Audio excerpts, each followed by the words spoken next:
Blue Beetle was directed by Aniel Manuel Soto and stars Xolo Marijuana as Jaime Reyes, and he's someone who's just graduated from college and thinks he's got to get a career for himself. He's going to make a lot of money for his family, but that doesn't seem to be working out. However, when he comes in possession of something called the Scarab, which seems to have chosen him, giving him some very insane powers that could be both protective and fatal depending on how you use them, he essentially becomes a superhero, even though that wasn't exactly his plan. That's about the main gist of the movie that we're dealing with over here. It is the latest DC movie, and it's a movie that I was actually quite interested in because Blue Beetle is not a character that I've read too much of. I think that as the character goes, he seems interesting, and plus we're in a moment right now with the DC universe in terms of the movies and in terms of everything else going on where things are changing over to what's going on under the new regime of things. And so naturally, I'm curious to see how a start for that goes and what the future for that could look like.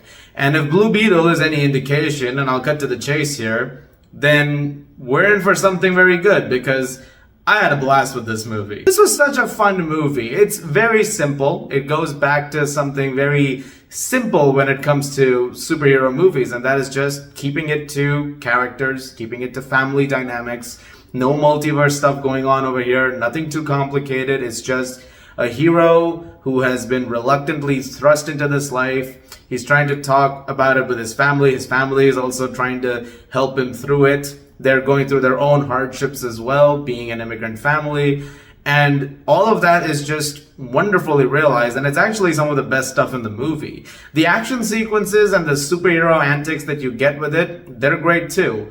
But all the stuff that you get with Jaime and his family, particularly with his uncle, which is really, really heartfelt and really touching. It leads to some really great moments between him and his sister, his father, and Xolo Marijuana, I think, who is really, really good in Cobra Kai, which, by the way, if you haven't seen Cobra Kai, highly recommend it, especially if you're a fan of The Karate Kid.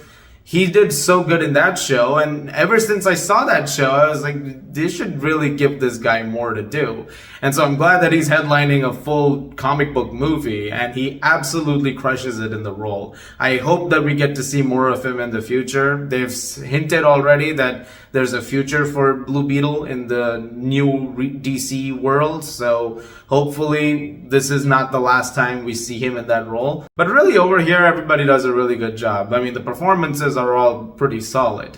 And like I said, going back to what you want from a comic book movie, which is, action sequences, yes, the movie delivers on those wholeheartedly. Since the Scarab, Kajida, is connected to Jaime, he can do anything he wants with it. And so it leads to some creative stuff as a result of that, because the Scarab can pretty much make anything he wants happen in terms of a weapon or in terms of anything. So that's pretty interesting. It leads to a moment which is straight out of Final Fantasy, which I'm sure everybody has seen from the trailers, which was really cool.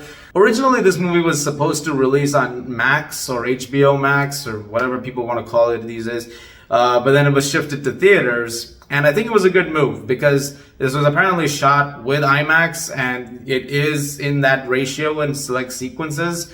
And I'm so glad because it looks really cool on the big screen. There's some really vibrant and colorful imagery throughout the entire film that really does pop on there. And again, when it comes to stuff like just culture in general, because this movie is a huge love letter to Latino culture. So you'll see a lot of that throughout the film, especially in terms of the, stuff that's going on in the household and conversations with Jaime and the rest of the family. It was really, really well realized stuff. But again, when it comes to the spectacle, this film knows how to deliver on that as well. And what I really like about the action sequences is that because Jaime's not a superhero, he's not someone who's used to what's going on, everything has a bit of an extra impact to it.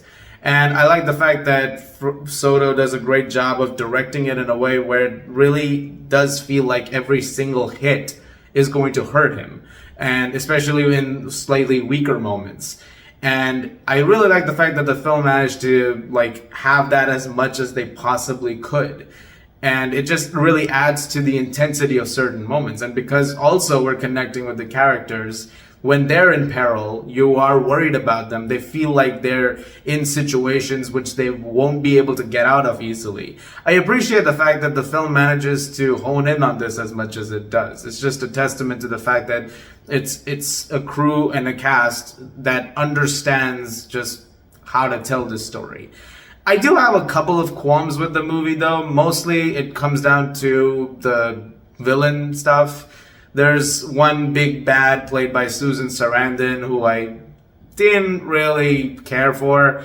This happens pretty often with like a lot of movies, especially origin stories, where sometimes you'll have a villain who is there to be like, I want to rule and I want this, great thing to happen, like weapons wise. And it's just like, okay, fine, get that out of the way. So it's a very generic villain plot in that sense. Don't really care much for it. There's another villain in the movie, Carapax.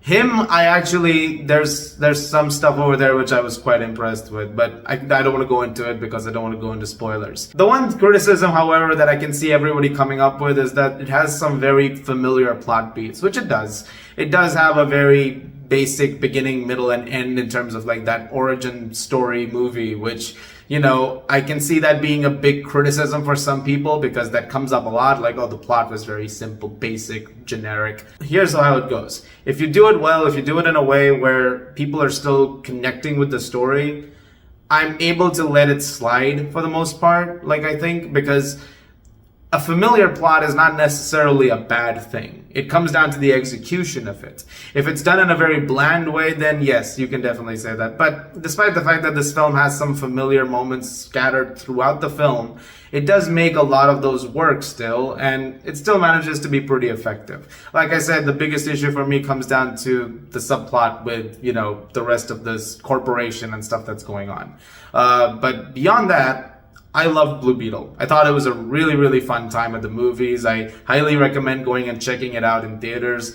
DC, I know, has been in the red for a lot of people right now because things haven't been super positive from both critics and audiences for the most part, but I do recommend checking this one out. I feel like this one is definitely a step in the right direction, and I can't wait to see what else comes after this. I'm going to give Blue Beetle an 8.5 out of 10. I really like this movie. I really, really did. And I'm looking forward to seeing it again and, hopefully talking about it more down the line. Guys, thank you very much for watching. Look forward to more videos very, very soon. Tell me know what you guys think of Blue Beetle whenever you get a chance to see it. As always, if you like this, please do subscribe. And I'll see you guys at the movies.